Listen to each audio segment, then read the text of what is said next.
If you have a dog curled up near your feet right now, you're taking part in something far older than you probably realize.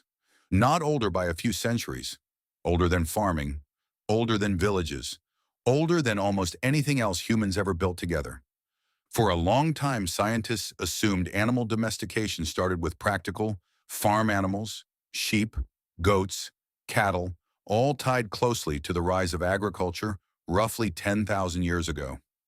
Dogs seem like they should fit somewhere in that same general time frame, a useful farm companion that came along for the ride once humans settled down. New genetic evidence says that story is backwards. Researcher Selena Brace at the Natural History Museum in London has spent years analyzing ancient DNA extracted directly from dog bones recovered across Europe and Asia. Her team's findings, published in 2026, push the timeline for dog domestication back to somewhere between 14,000 and 16,000 years ago. That's thousands of years before the first domesticated crop was ever planted. Some researchers studying separate genetic evidence in Siberia argue the real starting point might stretch back even further, possibly 23,000 years, right around the height of the last ice age, when both humans and wolves would have been squeezed into the same shrinking pockets of habitable land by brutal, unforgiving cold. This kind of research relies on comparing tiny fragments of genetic material preserved inside old bones, tracking subtle changes that build up over thousands of years to estimate when two populations, in this case wolves and early dogs, split apart from each other. It's slow, careful work, and every new sample analyzed has a way of pushing the known timeline further back than the last one suggested. Here's what makes that timing so strange. Every other domesticated animal you can think of, cattle, pigs, sheep, chickens, horses, only enters the picture after humans had already figured out farming. Dogs are the one glaring exception. They joined human life while people were still full-time hunter-gatherers, moving constantly with no permanent homes, no stored grain, no fenced-in fields. Whatever pulled dogs and humans together, it wasn't agriculture. It happened during the hardest, most unstable chapter of human existence, deep in the middle of an ice age. So what actually brought two very different species together at exactly that moment? The leading explanation starts with smell and opportunity. Ancient human camps weren't tidy. Butchered animal remains, scraps, bones, and discarded food would have piled up around any long-term fire pit. To a hungry wolf, especially one struggling through brutal ice age winters, that kind of steady, easy food source would have been almost impossible to ignore. Wild prey during an ice age is scarce, scattered, and exhausting to hunt across frozen, wind-blasted terrain. A pile of leftover bones sitting quietly at the edge of a human camp, requiring no chase at all, would have looked like an enormous stroke of luck to a starving animal. Let's picture how this slow, uneasy relationship might have actually started. A wolf pack, pushed by hunger and a shrinking supply of wild prey, begins circling the edges of a human camp at dusk, drawn by the smell of a recent kill. Most wolves keep their distance, wary of the fire and the people moving around it. But not every wolf reacts to danger the same way. A few individuals, the ones with slightly calmer nervous systems, tolerate the presence of humans just a little longer than the rest of the pack, close enough to grab scraps before slipping back into the dark. Night after night, season after season, this plays out the same way. The boldest, calmest wolves keep coming back. The most anxious, aggressive ones stay away entirely or get chased off by humans protecting their food. Without anyone planning it, without a single human deciding to breed a friendlier animal, a quiet filter is running.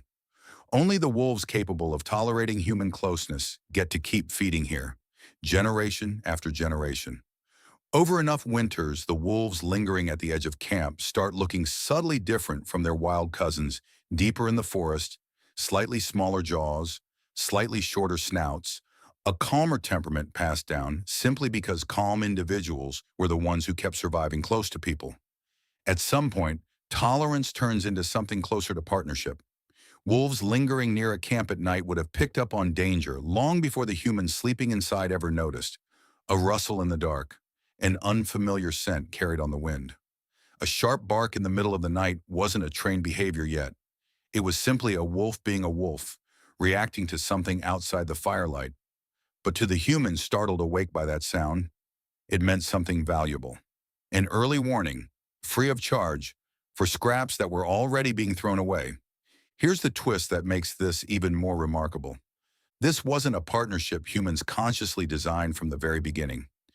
Nobody decided one day to invent the dog.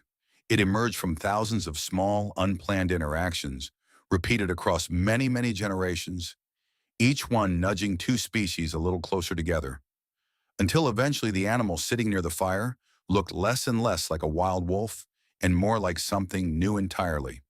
And once that early, loose relationship existed, both sides kept adjusting.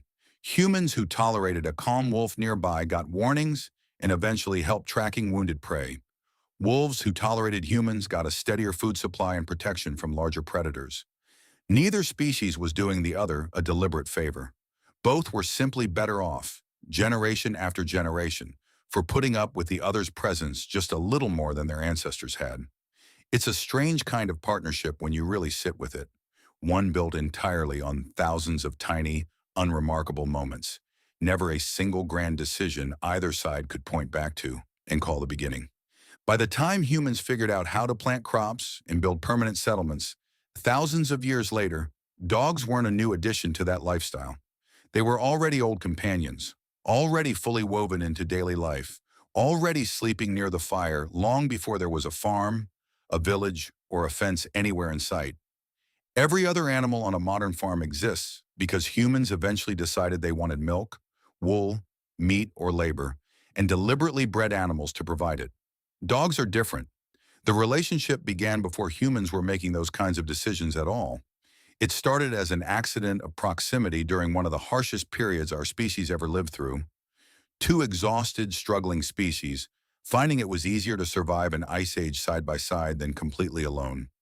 Every breed sitting in a living room today, no matter how far removed it looks from a wolf, traces its ancestry back through that same original bargain struck at the edge of a fire pit thousands of generations ago.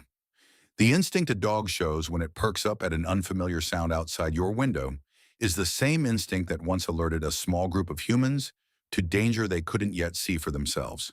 The habit of curling up near warmth and people instead of alone in the cold runs in an unbroken line back to wolves who made the same choice long before anyone called them dogs. So the next time a dog rests its head on your leg without being asked, you're witnessing the tail end of a bond that survived an actual ice age. Long before humans had fields, houses, or writing, they already had this. Somehow, out of everything else that's changed since then, agriculture, cities, writing, medicine, entire civilizations rising and falling, this particular relationship never really did. If stories like this make you look at the animals around you differently, stick around. There's a lot more about how these old partnerships began that's still worth uncovering.